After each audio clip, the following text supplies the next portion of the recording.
लोकसभेच्या निकालानंतर भाजपमध्ये फेरबदल होणार। अध्यक्ष जे पी नड्डांचा कार्यकाळ या महिन्यात संपणार। नवे अध्यक्ष म्हणून शिवराज सिंग चौहान यांच्या नावाची चर्चा।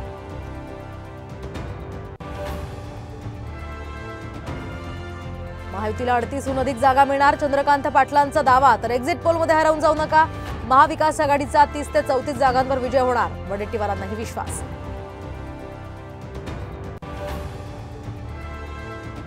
विशाल आणि शिवानी अग्रवाल कोर्टात हजर। तर मुलाच्या रक्ताच्या जागी स्वतःचं रक्त दिल्याची शिवानी अग्रवालची कबुली।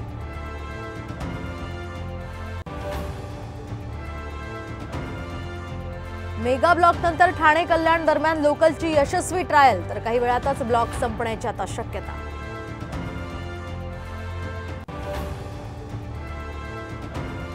रवीनाथ टंडन आणि शेजाऱ्यांमध्ये वाद। तर रवीनाच्या चालकानं बेदरकारपणे गाडी चालवल्याचा लोकांचा आरोप। पोलीस तक्रार घेत नसल्याचाही स्थानिकांचा आरोप।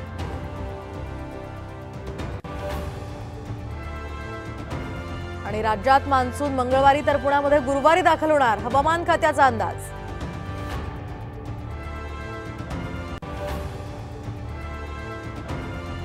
आणि पंढरपुरात विठ्ठल रुक्मिणीचं पदस्पर्श दर्शन सुरू। मंदिर संवर्धनाच्या कामामुळे 2.5 महिन्यांपासून बंद होतं पदस्पर्श दर्शन।